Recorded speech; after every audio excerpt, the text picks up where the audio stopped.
It was the celebration gala for the IPO of Vicky Vance's company, the night she announced her engagement to her executive assistant. The husband who had silently supported her from the shadows for 7 years, watched as Julian Reed stood shoulder to shoulder with her, raising his champagne glass. The company could only reach this milestone thanks to the biggest supporter behind me, Vicky announced to the glittering room. He is also the father of a child in my womb, Julian Reed. She beamed. Thank you all for your trust. Going forward, I will lead this company to new heights. I watched the crowd congratulate them on their triple blessing, my heart turning to cold ash. 7 years of devotion, and it was finally time to let go. Today isn't just about the IPO, Vicky continued, her voice amplified by the microphone. It's also the day of my engagement. Everyone knows I couldn't have achieved such success in my career and personal life without one person supporting me tirelessly from behind the scenes, taking care of me. She paused for effect. Naturally, he is also the father of my baby. He is. The crowd murmured in surprise, whispering about the CEO's sudden official announcement. Vicky paused, signaling for silence, a smile of gratitude on her face. Before the party, she had hinted to me that she would publicly thank someone very special and important to her. My heart had swelled with anticipation. I had even pre-ordered a massive bouquet of roses. In that moment, the corners of my mouth lifted, I straightened my posture, ready to run to her side. He is my assistant, Julian Reed. My smile froze on my face. The hand gripping the roses began to tremble uncontrollably. I watched as Julian walked up to her amidst the uproar, wrapping his arm around her shoulder. Julian shot a dark glance in my direction, then shrugged with feigned helplessness. We kept it from everyone for so long because we didn't want personal matters to interfere with company business. But since my CEO is willing to go public, naturally, so am I. Immediately after, Vicky addressed the audience below the stage with delight. Besides the IPO and my personal news, there is another piece of good news today. Our leadership team is adding another member. Congratulations to our new director, Julian Reed. Vicky and Julian were swarmed by people, basking in the flattery. I stood in the crowd, jostled by passerby. Everyone was congratulating them on their perfect match, a couple made in heaven. I felt dazed. Just standing upright took every ounce of strength I had left. A colleague's urging voice came from beside me. What are you dazing out for? Go up and congratulate them. CEO Vance is handing out bonus packets. If you're late, there won't be any left. I forced myself to squeeze to the front, my eyes red, staring dead at Vicky as I spoke, enunciating every word. CEO Vance, is the child really Julian's? When did this happen? After I asked this, strange looks fell upon me from all sides, and the congratulations quieted significantly. Vicky handed me a red bonus envelope, glaring at me subtly. The last packet was saved especially for Manager Miller. Taking the envelope, a flicker of hope ignited in me. But a second later, she took Julian's arm, their fingers interlacing tightly. The ring on her slender finger stung my eyes. She had never been willing to wear our diamond wedding ring. But now, on her middle finger, sat a plain engagement band matching Julian's. If the child isn't Julian's, whose could it be? With that, Vicky and Julian raised their glasses to toast the crowd, never glancing at me again. I gripped the envelope tightly, suppressing the sour sting in my eyes, my heart dead. Walking out of the magnificent ballroom, I tossed the bouquet of roses into the nearest trash can. I dialed a number. Elena, I accept the offer to jump to your firm. As long as you come, Caleb, I'll give you the best package in the company. It's a deal. For a talent like you, I'd wait forever. Hanging up, I stood in the freezing Chicago winter for a long time. I brought a cigarette to my lips, trying several times to light it, but my trembling hands failed me. The bone-chilling wind was nothing compared to the cold in my heart. I had been with Vicky for 7 years, married for 4, and she had always hidden our relationship from the public. She told me it was for her career, that once she was successful, she would announce us. Even when people questioned our closeness, she would immediately deny rumors.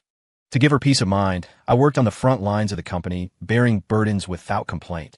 But today, the company went public, and she announced her engagement to Julian, claiming the child was his. Julian had been at the company less than a year, yet she favored him. In her eyes, what was I? A servant to be summoned and dismissed at will? That night, Vicky came home. As soon as she opened the door, she twitched her nose, frowned, and spoke impatiently. Caleb, I'm pregnant and you're actually smoking. Didn't you quit ages ago? You start again? I really overestimated you. Do you take anything I say to heart? I looked at her coldly, silent for a moment, then sneered. Don't worry, I smoked outside. But about the child in your belly, care to explain? Vicky looked a bit guilty, her tone softening. Listing the company requires a huge amount of capital. If I announce I'm engaged and pregnant, it generates hype and attracts more investors to the project. As for the baby, of course it's yours. When you asked me today, the engagement procedure with Julian was already done. I couldn't very well say your name then. Seeing me silent, she walked to the sofa next to me, sat down, and leaned her head on my shoulder. In the past, I cared so much for Vicky that whenever this strong, independent woman showed a clingy side, my heart would melt. She shook my arm, and I almost softened. But when I looked down, the scent of pine wafted into my nose from her clothes. It was a scent I'd only ever smelled on Julian. I frowned and couldn't help pushing her away. My action made Vicky's face darken instantly. She raised her voice. Caleb Miller, I'm giving you a chance here. I did this for you. If you weren't so unpresentable, would I have had to push Julian out in front of the public? Julian is a returnee from studying abroad. His abilities are outstanding. He's perfect for big occasions. I raised an eyebrow at her. Vicky, ask yourself honestly, is it that I'm unpresentable or that you don't want me to be presented?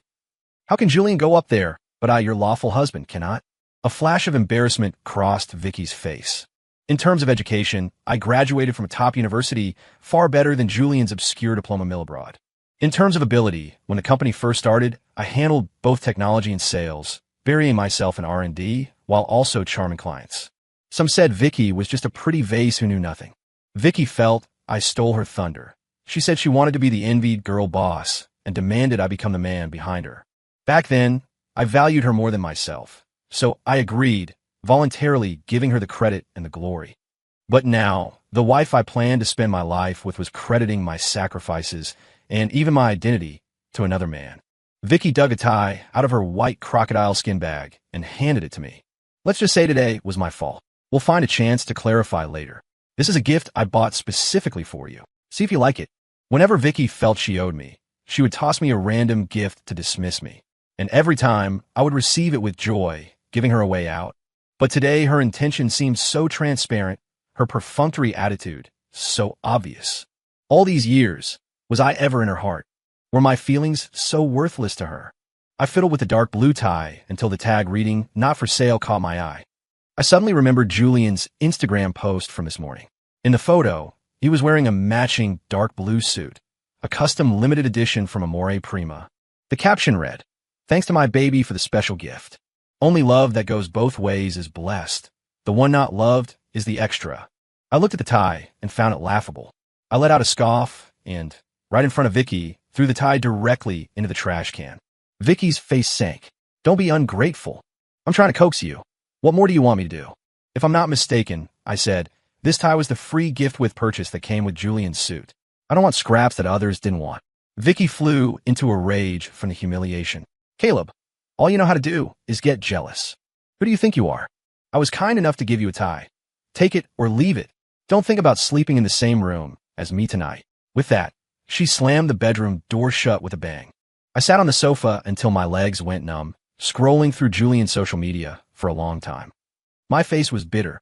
All those subtle, show-off posts Julian had made over the last 6 months suddenly made sense. Married for 4 years, Vicky focused on work while I managed every corner of the home just so she wouldn't be distracted. Every bit of renovation in this house, I did myself.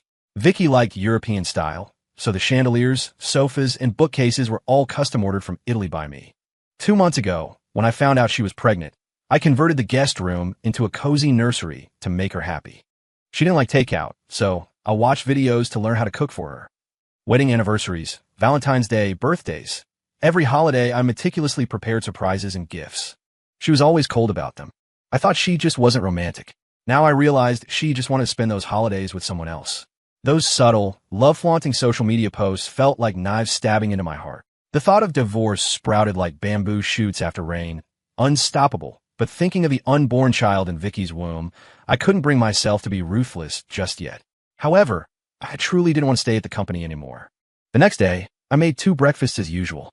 Vicky ate, then uncharacteristically invited me to carpool to work with her.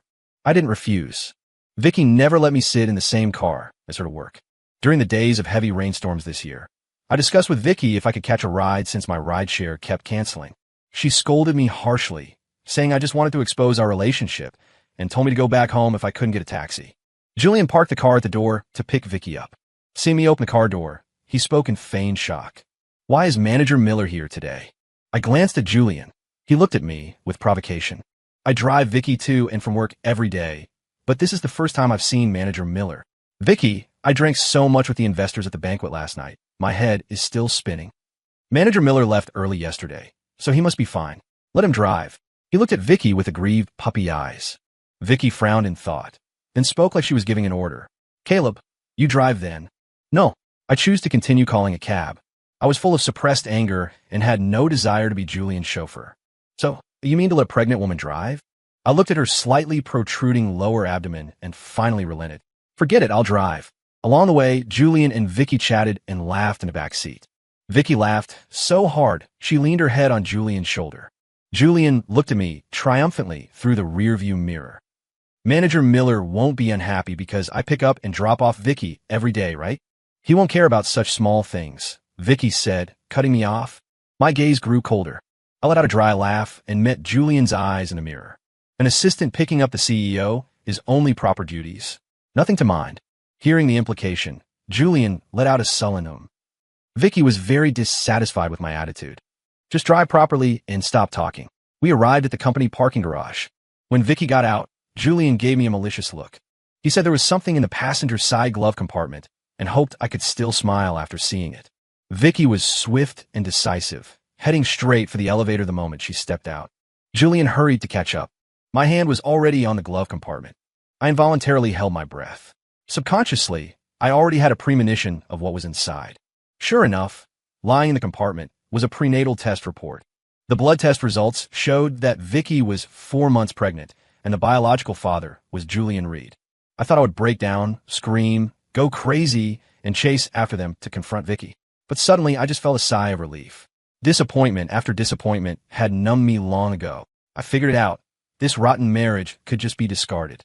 4 months ago, she and Julian went on a business trip for a month. So it was then. Yet she told me she was 2 months pregnant, and that it was mine. 2 months ago, Vicky had held up a pregnancy test, saying she was pregnant. I was ecstatic, picking her up and spinning her around. Because she wanted to focus on her career and wait a few years for children, I had always been strictly careful with contraception according to her demands. At the time, I thought this child was perhaps arranged by fate. But now, this report chilled me to the bone. I dialed a lawyer to discuss drafting a divorce agreement. There were many colleagues arriving for the morning rush. After yesterday's gala, everyone's focus was on Vicky and Julian walking into the office building together. Manager Miller and CEO Vance have always been close, acting like a married couple. Turns out that kid Julian took the CEO down not long after arriving. Manager Miller is basically a total simp. Simped until the end and got nothing. Ha! I walked straight into the elevator. They looked at each other and lowered their voices. Colleagues eat up gossip without knowing the truth. I didn't blame them. I only blamed Vicky for creating this mess, putting me in such a humiliating position. I silently reviewed the divorce agreement the lawyer sent me. After replying no problem, I turned off my phone. Arriving at the technology department, I methodically handed over my work to colleagues. At noon, I planned to grab something quick at the staff cafeteria, but I ran into Vicky and Julian there. Julian led Vicky to sit deliberately right next to me. Vicky, eat more, you're too thin. Julian peeled a shrimp and fed it to Vicky's mouth. Colleagues around us cast envious glances. CEO Vance and Director Reed are so loving. Vicky looked embarrassed, but pleased. Director Reed knows I have a bad stomach, so he insists I eat properly. When the company was first established, there were many social engagements, and that was when Vicky drank until she damaged her stomach. No matter how late Vicky came back from entertaining clients, I would always prepare warm porridge and hangover soup for her. Later, relying on my R&D, the company gained more projects, and Vicky no longer needed to go to those drinking parties. I smiled without speaking, took my tray, and stood up to leave. Dissatisfied with my reaction, Julian called out to me directly. Manager Miller, leaving after eating so little? Are you not feeling well? With Julian's comment, everyone's eyes fell on me. Eating at the same table as you affects my appetite.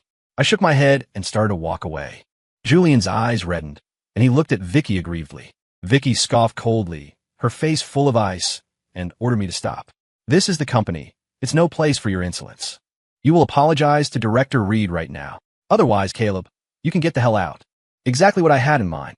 I left a carefree silhouette behind, ignoring Vicky's roaring voice. During the lunch break, I went to the law firm and retrieved the divorce papers. In the afternoon, I submitted my resignation to HR. Holding the divorce agreement, I went to Vicky's office to find her. Before I even got close to the door, her new assistant blocked me. Manager Miller, CEO Vance, and Director Reed are in a meeting inside. You can't go in now. Leave any files for signing with me.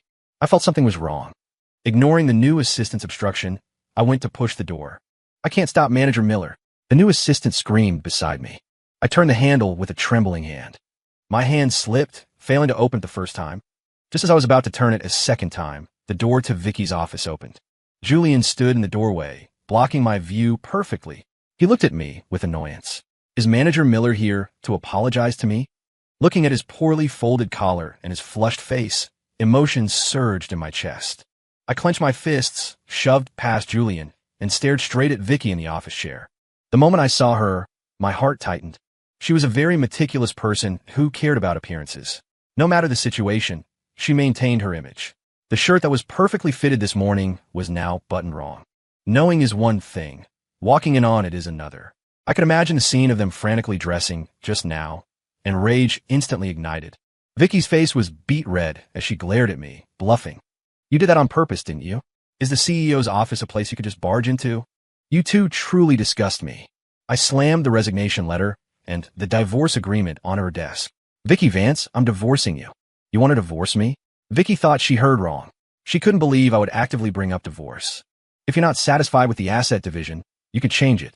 I keep the house. The 5% of company shares that belong to me go to you, and I only want $200,000. Vicky knew in her heart that my contribution to the company over the years far exceeded that amount. As for the house, I bought it, and I oversaw the entire renovation. The new assistant's eyes went wide, staring incredulously between the three of us. Vicky gritted her teeth and looked at her. Get out now. The assistant nodded immediately and left, leaving only the three of us in the office. Vicky didn't think twice before losing her temper at me. Caleb, what right do you have to bring up divorce? I made you apologize to Julian at lunch, so you used divorce to force me to submit? I never realized you were so manipulative. Using divorce as a threat. Julian looked at me with faux comfort. Manager Miller, I stopped caring about lunch ages ago. Don't mention divorce to Vicky over such a small thing. The company is just taking off, and Vicky is pregnant. If you make a scene about divorce now, outsiders will add fuel to the fire and write all sorts of messy news. I rolled my eyes at him, laughing out of sheer anger. Don't you two have a clue why I'm divorcing? One has her shirt inside out, the other has his collar flipped up. You're hooking up in the office, and I can't even be bothered to point it out. Besides, is that my child? Do you expect me to raise a kid for the two of you? I slammed the prenatal test report hidden in the divorce papers onto the table. Panic flashed in Vicky's eyes. She glanced at it and flew into a rage out of humiliation. Caleb, what right do you have to divorce me? I just made a tiny mistake. Is it worth divorcing me over? I didn't know how Vicky had the nerve to say such things, dismissing infidelity as something trivial. Caleb, take the divorce agreement back now, and I'll pretend I never saw it. But just this once. I don't want you threatening me with divorce again. To warn you, apologize to Julian now, and we'll consider the lunch incident water under the bridge. Julian feigned refusal. Let's forget it. Manager Miller is proud and arrogant. How could he apologize to me? Just forget it. Watching them sing their duet, I only found it amusing. Apologize? Huh. I have no intention of continuing with you. Please sign. Vicky's face went rigid. She gritted her teeth, staring at me. Don't be ungrateful. Without me, you are nothing. Even if you beg me in the future, I won't take you back. Think clearly. Sign it. Even if you don't sign now, I'll go through legal proceedings. Emotions churned in Vicky's eyes as she stared at me, hesitating. Sign. I pointed to the signature line. She slapped the table in frustration. Don't you regret this? She snatched the pen and signed, pressing down so hard she almost tore the paper. Julian looked like his scheme had succeeded, unable to suppress his provocative thoughts. Some people are short-sighted. Angering Vicky means it won't be easy to reconcile later. After signing, Vicky held the agreement and report, returning to her high and mighty posture. Caleb, leave this place, and I will have you blacklisted in the entire industry. No company will hire you. If you beg me now, I'll tear these papers up and pretend this never happened. Julian was afraid I might waver. Vicky, who would dare hire him if he leaves the company? Maybe in a few days, he'll come back begging you. I looked at them coldly, unable to hold back a laugh, and snatched the divorce agreement and resignation letter. We have nothing to do with each other from now on. When I stormed out of Vicky's office, several colleagues happened to pass by. Before long, the whole company knew I had resigned. Colleagues were buzzing with speculation about why Vicky and I fought, leading to my firing and industry blacklisting. Soon, the news of the divorce agreement spread to everyone as well. That evening, a slender figure appeared at the entrance of a restaurant. Elena Sterling walked in unhurriedly, wearing a high-end tailored dress. When I first graduated, Elena had invited me to work for her family business. We shared the same mentor, who often praised my abilities. But I was bent on helping Vicky start her business, so I rejected the opportunity to enter Sterling Corp., a chance others dreamed of. Back then, I was too young and arrogant, thinking true love could conquer all difficulties. Elena stirred her coffee with a spoon, her expression playful. Junior, you wouldn't come to my company back then. Why change your mind now? Was that small company wasting your talent? Years had passed, and Elena was much more mature and elegant than in my memories. I sighed deeply and smiled bitterly. I'm about to be blacklisted by my former company. As it stands, I can only beg CEO Sterling to give me a job. She lifted the corners of her mouth, eyes curving into a smile. Don't be so formal. Just call me Elena. Judging by your state, were you unhappy working there? After 2 beers, the sadness in my heart spilled over, and I poured out my recent ordeal. The more Elena listened, the angrier she got, dropping her poise to curse my ex-wife for being blind. Giving up a good man like me. She said Vicky would regret it sooner or later. She cursed a few more times, hitting right at my heartstrings, moving me to secretly wipe away a few tears. Finally, she slapped the table, telling me to handle my family affairs and started her company next Monday. When I got home, it was already 11 p.m. As soon as I entered, I saw the living room lights on. Vicky sat on the sofa, looking angry. Where did you go? I've been waiting for you for over 2 hours. Go make me a midnight snack now. I'm hungry. Hearing this, I paused. If you're hungry, cook yourself or order takeout. Vicky's face darkened, and she scolded me. Go make it. Don't you know pregnant women can't go hungry? Seeing her entitled expression made me angry. I felt like all my years of devotion had been fed to dogs. When we were married, I treated her like a queen, preparing dishes to her tastes. After she got pregnant, I was even more considerate, getting up from bed without a word to cook whatever she craved in the middle of the night. I lifted my eyes to glance at her, then walked straight toward the hallway. Seeing me get up, Vicky's expression softened slightly. Stir-fry some spicy chicken, make it extra hot, and slice some pears. But a second later, she realized I wasn't heading to the kitchen, but to the study. Vicky suddenly raged. What is the meaning of this? Her answer was the sound of me slamming the door hard. That night, I slept peacefully. For a stubborn person like me, once I let go, I never dragged things out. The next morning, Vicky ordered me to make breakfast. Instead, I placed the signed divorce papers in front of her. No work today. Let's go get the certificate. By the way, the house is mine. Please move out as soon as possible. She froze, her face turning black. Caleb, what game are you playing? You love me to death. I don't believe you can leave me. If you have the guts, let's go to City Hall right now. When we came out of City Hall, Vicky looked like she wanted to speak to me several times. She was irritable the whole way, likely because I didn't beg and cling to stay as she expected. She was used to me holding her in the palm of my hand. She couldn't accept me cutting ties so decisively. At the entrance, we went our separate ways. Julian drove up to pick her up. He lifted his chin, wrapped his arm around Vicky's waist, a flicker of glee in his eyes. Some people just aren't meant to be. Manager Miller. Oh wait, you're not a manager anymore. He paused. Caleb, don't be too sad. I looked at him for a few seconds and sneered. Nothing to be sad about. Hearing this, Vicky felt inexplicably annoyed. She shook off Julian's hand and stomped into the car. The first thing I did after returning home alone was to dismantle the nursery. A few days later, Vicky called movers to pack her things. She sat on the sofa, looking at me with a slightly aggrieved tone. You kicked me out and tore down the nursery. Don't you feel any guilt? She rarely softened. This attitude, right after the divorce, felt abnormal. Seeing I didn't speak, Vicky's tone turned to helplessness. One thing is one thing. Although we're divorced, we were husband and wife. Can't we get along peacefully in the future?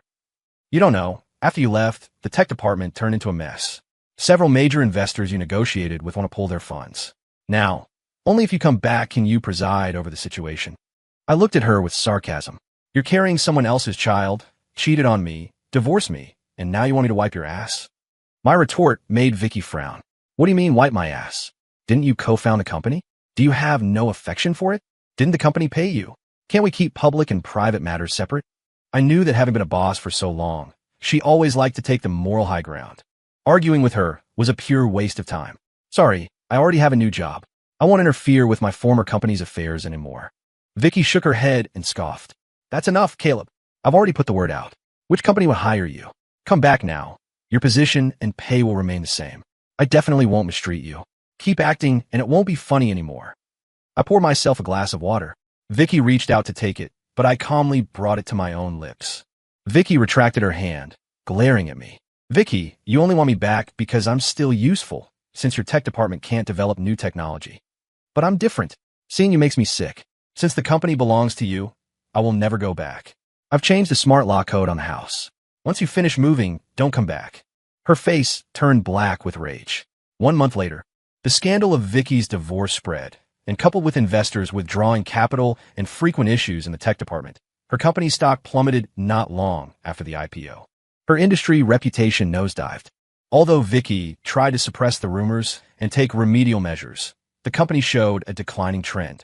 Meanwhile, I had been working at Elena's company for a month. My skills won the recognition of my colleagues, and I got along with them well. Elena valued me highly, asking me to accompany her to an industry symposium to evaluate an investment. Grateful for her appreciation, I agreed without even looking at the invitation. That evening, the same grand hall, filled with familiar faces coming and going. I froze. If I had known the symposium was hosted by my former company, I would have declined. I turned to leave, intending to wait for Elena to arrive before entering, but I was stopped by several former colleagues asking questions. Holy crap, Manager Miller. Heard you and CEO Vance divorced? Is the kid really Director Reed's? Is it true? Not far away, surrounded by a crowd, Vicky's eyes lit up and she immediately called out to me. Caleb, you're not part of the company anymore. What are you doing at the symposium? And you lot, what are you looking at? Tonight's meeting concerns investment from Sterling Corp. Get busy. She scolded the crowd, and everyone started moving, but their eyes kept drifting toward me. She walked up to me, laughing lightly, looking like victory was in her grasp. Caleb, I knew you still loved me. You can't live without me. You regretted it after just a few days and followed me to the company symposium. If you want me to forgive you, show me your sincerity. Beg me first. Beside her, Julian, red-eyed, stood in front of Vicky like a dog guarding its food. Caleb, as a man, keep some dignity for yourself. Okay. What's the point of pestering Vicky? Julian pointed his finger at me in front of everyone, accusing me. Love or whatever aside, I think he's just upset he got too little money from the divorce and wants to cause a scene. Otherwise, why pick such an important night to find Vicky? Hearing this, Vicky frowned, thought for a moment, and said with disgust, Caleb, why are you still so unpresentable? Forget it. Nothing can go wrong with a meeting with Sterling Corp's technical advisor tonight. Get out now, or I'll call security to throw you out. I'm not leaving, I said solemnly. I am Sterling Corp's technical advisor. Blocked by me. How can any company hire you? Vicky looked at me coldly. Julian laughed along, directing people to surround me. Just as they were about to throw me out, Elena walked in with her assistants and bodyguards. Her entrance commanded the room, her aura attracting everyone's gaze. Vicky immediately put on a smile and rushed to greet her. CEO Sterling, hello, hello. Oh, you came personally? It's truly an honor. By the way, where's your technical advisor? He can start reviewing our R&D. I have full confidence in our technology. Elena paused, then pointed a finger at me. Isn't he right there? Advisor Miller, what are you standing there for? Go review this company's technical report. The words stunned everyone. The former colleagues who realized what was happening started winking at me and serving me tea and water. The newly appointed tech manager handed me the report, trembling. Brother Caleb, have mercy. Vicky's smile froze. How is this possible? Julian even questioned aloud. Doesn't Sterling Corp do background checks? Besides, how could he become an advisor in one step? Elena, sensing the strange atmosphere, patted my shoulder with a smile. Why is it impossible? Advisor Miller is my junior from university. Our mentor used to praise him endlessly. It's a pity. She sighed. It's a pity that when he graduated, for the sake of a woman, he went to some obscure little company and turned down my offer. You know, I invited him several times. She gave me a somber look, then became indignant. In the end, that blind woman hooked up with someone else, and even got pregnant with another man's child. Everyone present looked at each other, the room falling silent. Elena even asked Julian, "Tell me, is this woman blind and shameless?" Julian opened his mouth, but couldn't speak for a long time. Vicky's face turned green, and the former colleagues were dumbfounded. Seeing Julian not answering, Elena looked displeased. "Your company wants investment, yet you neglect Sterling Corp like this?" The new director doesn't seem to know how to speak. Vicky snapped out of it, forcing Julian's head down to apologize to Elena. Julian bowed with a fawning expression and personally poured a cup of tea for Elena. I coughed lightly. Elena noticed the cue and didn't take the tea. "What?" I put down my cup, the corner of my mouth hooking into a cold sneer. "This pregnant woman is my ex-wife. As for this Director Reed, it's not hard to guess. Just before you arrived, Elena, I said I was Sterling Corp's advisor, and he said he was going to throw me out. What is this about?" Elena narrowed her eyes. Her hand trembled, and the hot tea spilled all over Julian's high-end suit. "You," Julian blurted out, frantically wiping at the tea leaves. "Watch how you speak to CEO Sterling." Vicky's face changed, and she backhanded Julian with a slap. She understood that even if she couldn't get the investment, she absolutely could not offend Sterling Corp. Slapped in front of so many people, Julian felt incredibly wronged, covering his face and running out the door. Vicky ignored him completely. Instead, she piled on a smile, poured another cup of tea herself, and held it out to Elena with both hands. "CEO Sterling, please don't mind what just happened. It was a misunderstanding. Please calm down. You wanted to throw out Advisor Miller, so naturally, you must apologize to him." Elena waved her hand dismissively. Vicky's smile stiffened. Her fingers gripping the teacup turned white as she extended her hands toward me. I flipped through the evaluation report indifferently, not looking at her once. She glanced at Elena, gritted her teeth, and held the cup up. Seconds ticked by. Just as her fingers began to tremble from the strain, I took the cup. She thought I would refuse to give her face indefinitely. She paused, looking at me with a complicated expression. But the revenge I wanted wasn't petty corporal punishment. I gave her a cold look and shifted the topic. "Here and here, there is a possibility that the test results are fabricated and the data is insufficient." I began to speak incessantly, ruthlessly pointing out the former company's faults. "In summary, CEO Sterling, I do not recommend investing in this company." Vicky was completely dumbfounded. Without a doubt, the partnership was dead. Afterward, I intentionally spread the word in the industry about the issues in the technical report of Vicky's company. I also posted the divorce documents publicly. This news directly contradicted Vicky's earlier announcement of her engagement, pushing her into the eye of the storm. People who had collaborated with Vicky because of me terminated their contracts one after another, demanding huge compensations for the stock price impact caused by her personal issues. Not long after, Vicky declared bankruptcy, burdened with high breach of contract fees and debts. I didn't let Julian off the hook either. I directly exposed the kid's academic fraud. He claimed to be a Ritter-Knee scholar, but after my investigation, I found he was just a punk from a third-rate vocational school. He had even been arrested several times for stealing delivery food and solicitation. Deceived by such a stained person, even if I didn't take revenge on him, Vicky wouldn't let him go. I invited Elena to dinner, planning to thank her. I knew that Vicky going bankrupt so quickly was due to her pushing things behind the scenes, in addition to my overt efforts. Just arriving at the restaurant entrance, a frail figure suddenly appeared. Seeing me, she couldn't stop her tears. Her face was haggard and dull. She threw herself into my arms. "I'm sorry, I was wrong. I was deceived by that bastard Julian. Only you wouldn't lie to me." She cried her heart out. Passers-by stopped to watch. Those who didn't know better would think I was bullying her. I pushed her away with a cold face. "I find you repulsive. Please have some self-respect. We are already divorced." Vicky stared at me intently, trying to find a trace of reluctance on my face. But my expression remained cold. "I aborted the child. Julian lied to me, and I sent him to prison. Can you come back to me?" I took a firm step back. "No." Vicky's shoulders shook as she sobbed, gasping for breath. "I really know I was wrong. I promise you, I will never betray you again. As long as you come back to my side, we can announce our relationship if you want, have a baby if you want. Can we start over? As long as you forgive me, anything is fine. In this world, not every mistake can be wiped away with an I know I was wrong." I looked at her quietly. "Are you done? I have a dinner appointment. Goodbye forever." Vicky's eyes widened as she watched me walk past her without expression. Not far away, Elena, in a white dress, waved at me. I walked to her side, and she affectionately took my arm, blinking at me.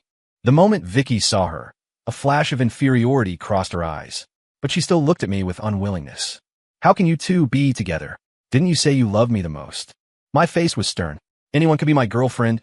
Anyone could be my wife for life. The only person it cannot be is you. With that, I pulled Elena away, ignoring Vicky, who broke down crying behind us. Inside the restaurant, I let go of Elena's hand, but she immediately grabbed mine again. Didn't you say I was your girlfriend? I froze. She blinked and leaned into my ear. Tell you a secret. Actually, I've always been interested in you, Junior. Back in school, I hinted many times for you to confess to me, but you couldn't tell. In the end, you were snatched away by someone else. I regretted it so much. She bit her lip, took a half step back, and met my eyes. So now I've decided to be proactive. I wonder if you, Junior, are willing to give me this chance. Looking into her eyes, filled with stars, I nodded, as if possessed. Later, Vicky failed in her business ventures again, her debts piling higher and higher. In the end, she chose to end it all on a rooftop. When I heard the news, I felt melancholy for a second, then turned to ask Elena, who was on the sofa, what she wanted for lunch. Never mind lunch. Help me see which of these two names is better. Elena bit her pen, staring at the notebook in her hand. Sure, whatever you say, honey. I nodded, sat down beside her, and joined her in agonizing over the name of our soon-to-be-born child. Story complete.